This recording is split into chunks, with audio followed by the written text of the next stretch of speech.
cult that poisoned an entire Oregon town. John, what's going on? I uncovered exclusive archival footage about the largest bioterrorist attack in U.S. history. Bad cults? Bad parents? Autumn, a Nevada couple has a lot of serious questions to answer. Erica, community is outraged over what happened to a 5-year-old girl. I dug into the arrest records and have the shocking details. We also have first on the scene reporting from the Doomsday Mom, Lori Vallow Daybell's guilty verdict. And why are millions of you obsessed with this story? We don't like to have our residents become victims of fraud. I'm a victim myself. I'm producer Eric Hamlet, and this is Criminally Obsessed.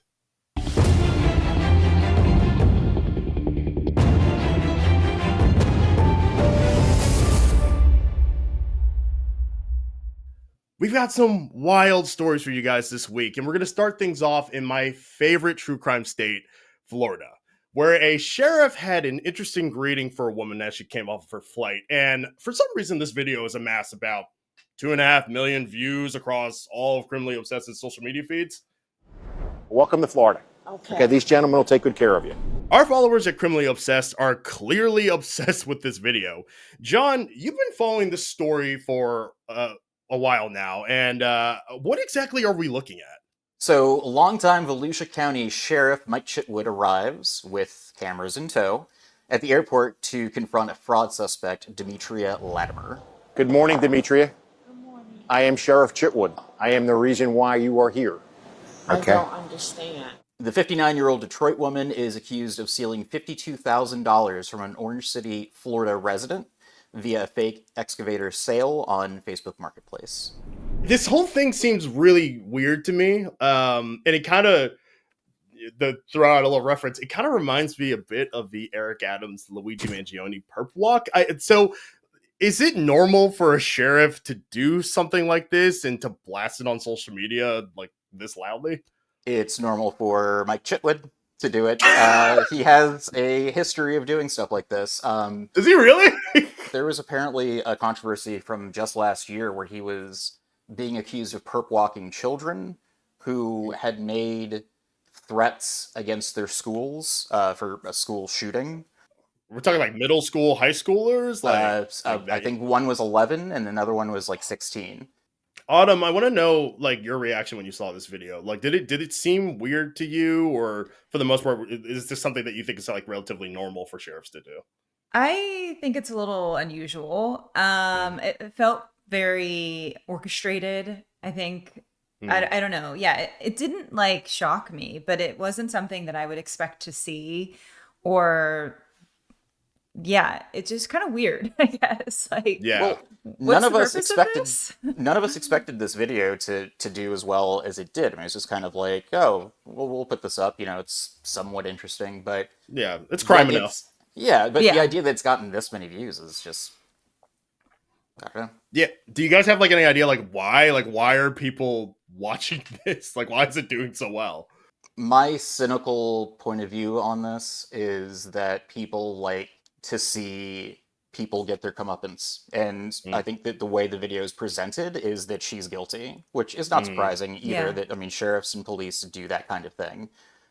They say with assertion that this person's guilty. She says in the video that she is also a victim. A lot of people in the comment section are like laughing at her, like, "Oh, of course you are, honey," or whatever, stuff like that. And I'm like, right. When you look at it, she apparently was working for a real estate company out of Dubai, apparently. And they told her to open 3 separate accounts at Bank of America where the money was transferred into, and then she transferred that money to other accounts.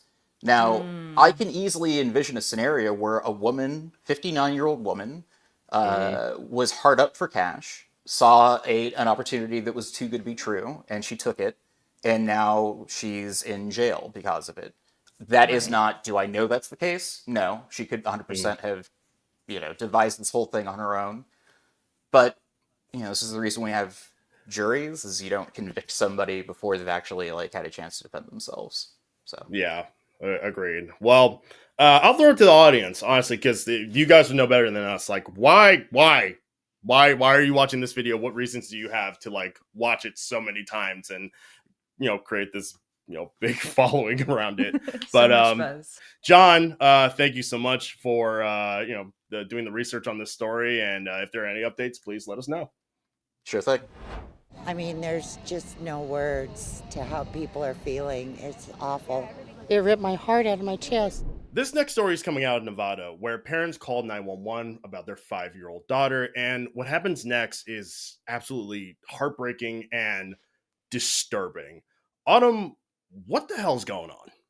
Eric, when the parents, Nicholas and Andrea Loving, made that call at 6:55 a.m. on April 3rd, they told the dispatcher that their daughter was unresponsive, that she had no pulse, and was cold to the touch.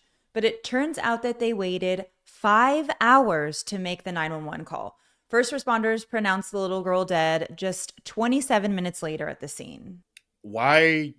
Sorry, just that's a lot to take in. Why did it take them 5 hours to call about their daughter? So Nicholas actually said that Izabella went to bed sick, and initially in reports says that he was woken around 7 a.m. because she wasn't breathing, then called 911, right? And then later on, he admits that he actually discovered that Izabella wasn't breathing at 2 a.m. And he tried CPR and basically described that she was dead at that point. Now, Nicholas and Andrea go back and forth. Initially, I think she said, we have to call 911. Then he's like, no, we can't call 911 because look at all of the bruises all over her body. So he says, let's bury her, take the other kids, and run off to my parents' house in Virginia. And then she says, no, we can't do that because if we bury her body, it's going to rot. And then like all of this is going to come about. And so ultimately they decided that they would stage her body and come up with reasons why she was covered in bruises and wounds and then call 911. How bad were the bruisings and the wounds on her body? Like, severe enough, obviously, for the cops to realize that whatever story they were cooking up made no sense. Yeah. So first you've got a child who's dead. Secondly, in the police report, it actually says, quote, a lot of signs of trauma were noticed. There were oral wounds, wounds on her face, pelvis, inside both of her biceps and her genitals. Now, they said that there were more than 10 wounds easily visible on her face alone. And Izabella was only 5 years old. So if you can imagine how small like a 5-year-old's face is, to be able to count at least 10 injuries alone on a child's face is like pretty horrific. Yeah, and like just knowing how I was as a kid, like, yeah, I'd hurt myself like, on occasion, but clearly like someone has to be beating you pretty hard to like have that sort of trauma on you.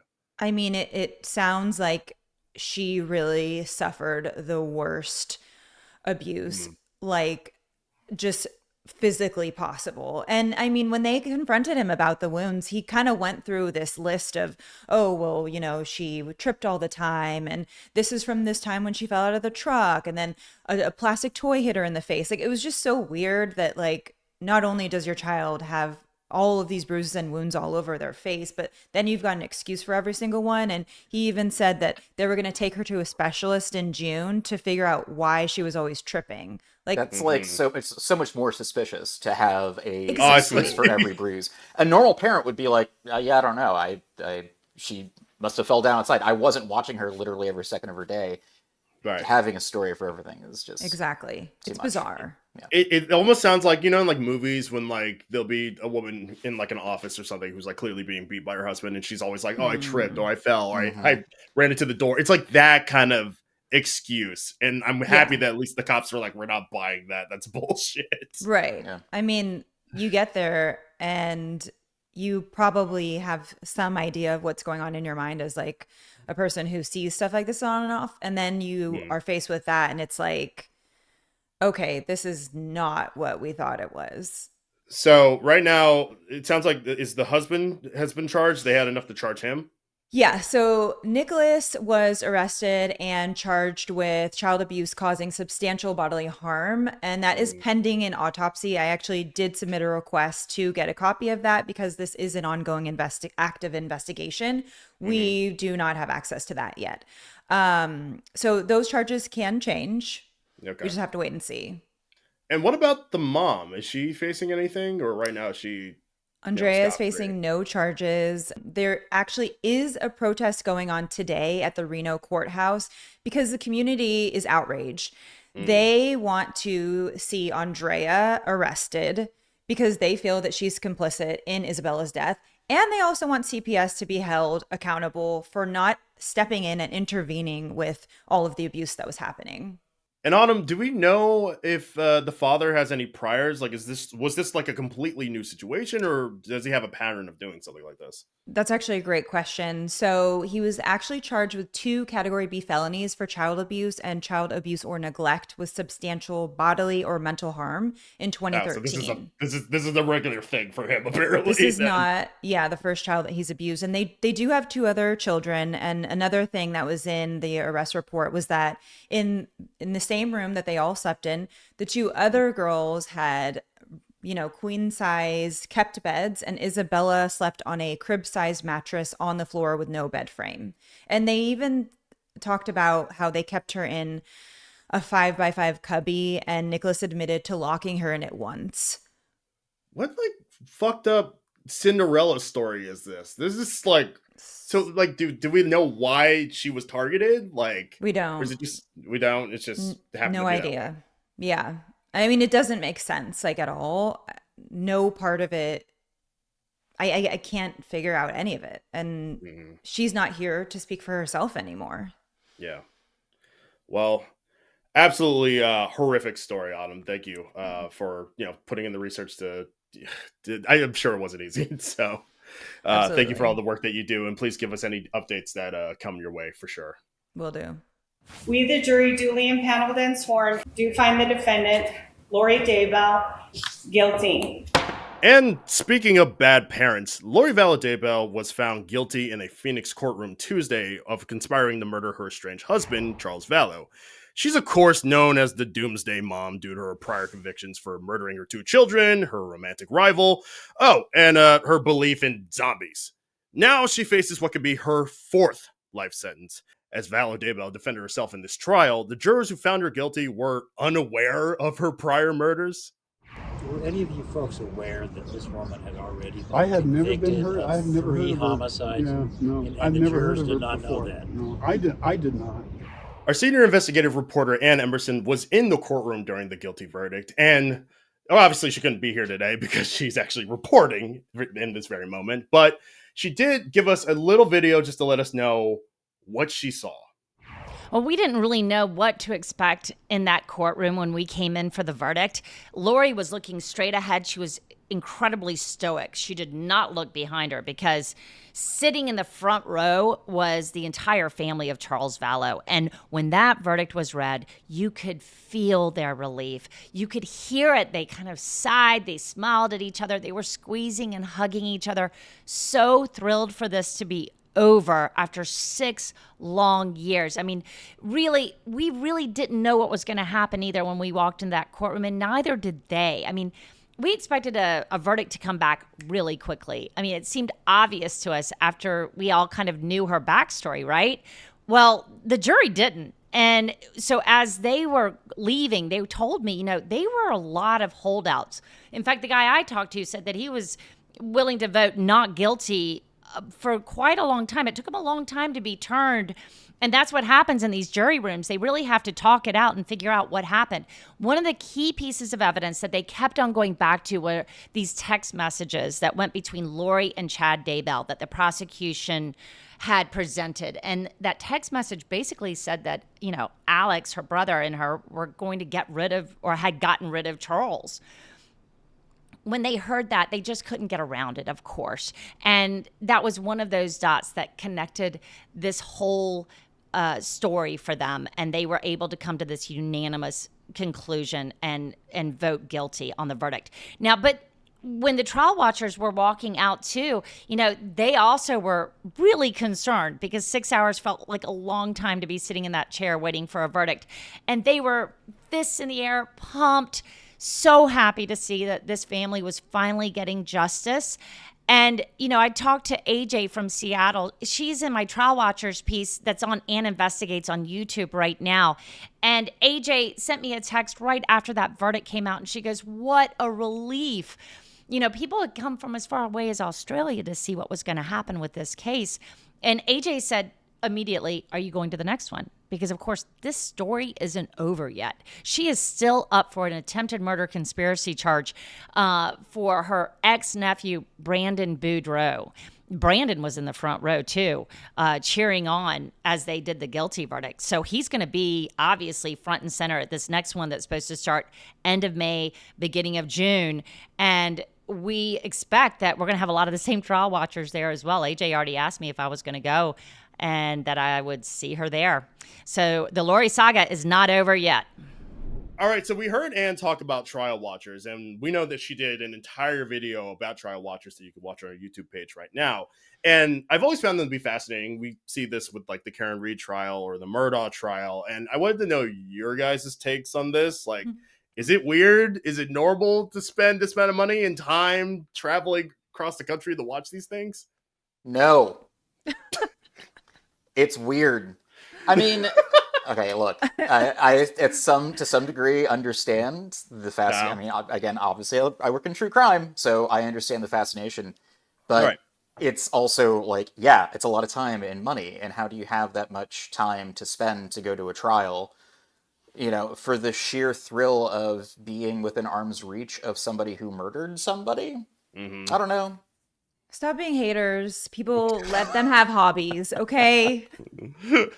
Morbid hobbies. The thing is, like, if that's their life, if they want to do it, they can do it. Like, it reminds me of, I don't know if you guys saw this video, but they're like when the Eras tour was going on with Taylor Swift, like there was a woman who was just going to every single one, and she was like showing, like uploading like her reaction and like her at the event on TikTok. Yeah. And I was like, I just don't have that much time or money. Like, I don't care that much. I love a lot of artists, but like I don't give a shit that much to do this every day. And I feel the same way about true crime. Like, I love true crime. I do it for a living, but I'm not going to spend that much money to go to every single trial that I can. I just can't. I don't have the time. Well, and it's also like you can make an argument that like pop fandom is also like a weird disease in some ways. It is. But like, this is, again, these are people who are on trial for murdering their family or whatever. And there's something also too about like people wanting to be a part of history, and like they see this as, and of course there will be Wikipedia pages about Karen Reed or whoever. They're going to be very extensive. And to have been there, there's gonna be like archival like newspaper clippings or articles online where you can see the people in the background. Like, I was here. Like, I get it. I mean, and I totally understand that too. Like when I, was covering local news, I think being a part of these moments, you are a part of it. Let's throw it out to the comments. Hey, get in the comments and let us know. Would you do this sort of thing? Would you go to a trial? Would you travel hundreds of miles? Like, have you? Honestly, like, tell us what it was like if you have. We want to know. Yeah, please. Was it gross? I don't know. Just let us know, please. I'm curious. Believe me, it's remarkable how floaty you get. I mean, it's wonderful. You get so high. In these kinds of groups, there is a great manipulation of personality. All right, guys, so we're going from Doomsday Cult Mom to an actual cult from decades ago. So, John, we talk about cults all the time here. We love cults. I think everybody in this chat currently, like, we have at least one cult that we're obsessed about. And you found something super old that I didn't even know existed, and it's a wild cult from Oregon. Can you tell us more about it? Yeah, the word cult is a little bit like catnip for the team. Like, everybody was excited about hearing about a new cult. So anyway, I recently found a 10-part investigative series done in the early 1980s about the Rajneesh movement from our Portland station K2 News. The entire series is on our YouTube page, so go check it out. It is absolutely fascinating. So, can you tell me more about the Rajneeshees? Like, who are they, and how did they get to Oregon, really? So it started in the 1970s, mid-1970s. There was an Indian religious organization started by Bhagwan Sri Rajneesh. He's the religious leader. They quickly outgrew their area in India and actually were being chased out because of crimes they might have committed. And they moved to Oregon. And they bought some farmland in Oregon.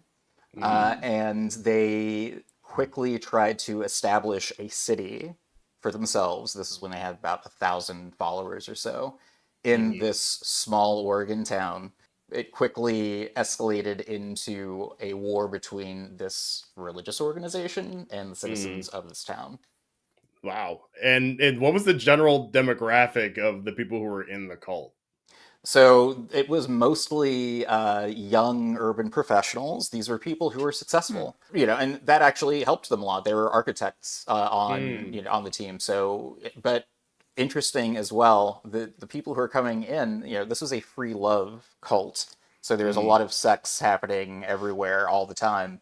But there wasn't actually a lot of sex happening either for a lot of people because they were coming in and being put to labor. They were being forced to, it was work as worship. So if you wanted to worship Rajneesh, then that meant that you were going to build a house, basically.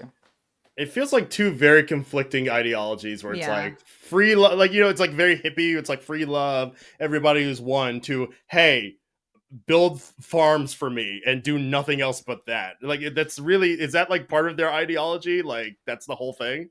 Yeah, we might be burying the lead here a little bit because there is a documentary called Wild Wild Country that is about this very topic. They mention in that documentary that they consider themselves to be materialist spiritualists, which is a conflation that I didn't really know. I didn't know that existed. That like it seems like antithetical to Eastern philosophy that you're going to be a materialist.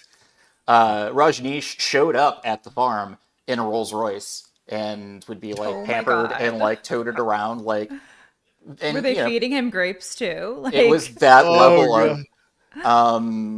It was just a very strange event in human history. Well, and John, like, obviously, like, we don't really hear about the Rajneeshees, anymore, I believe. So what led to their downfall, or are they still in Oregon, but like in secret?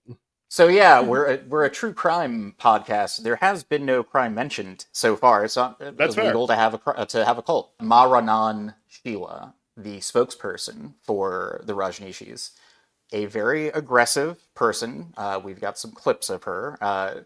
She, in an attempt to expand at all costs, they were attempting to basically take over this town of Antelope, Oregon.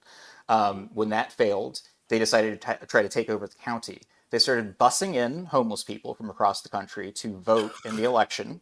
That failed. They were rejected. Yep, they were rejected by the voting board, and they said, you can't do this." So instead of backing off this kind of crazy plan, they then poisoned 751 people in the largest city in the county.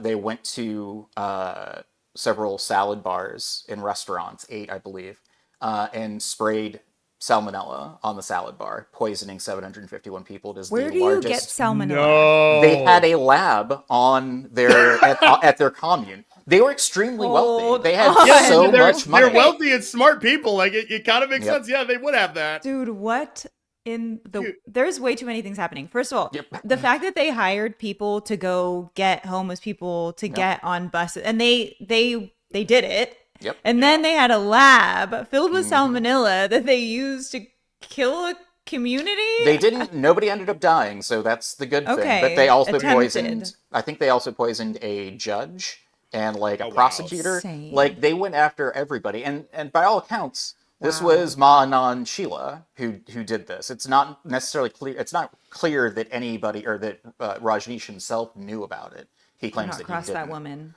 She's vicious. That sounds like an absolute nightmare, man. Sorry, you said crazy. This is the largest chemical attack in the U.S. still to this day? Largest bioterrorist attack is the terminology that I read. In the United States, like in history. Yeah. 751 people is a lot. I mean, honestly. Yeah, hats off to you, lady. Now, is she still in jail? Like, no, where are they now? She got 3 20-year sentences, I believe, initially, but she got down to 4.5. Wow. And so she's out, and she, if you watch Wild Wild Country, which I did in preparation, which I don't think she's going to care. I watched Wild Wild Country in preparation for the conversation, and she's the documentary is mostly about her. and her involvement in everything that happened. And they kind of openly talk about the fact that they were trying to assassinate people. John, Autumn, thank you so much for joining me on this episode and giving me Thank you, these Eric. awesome stories. They're so interesting.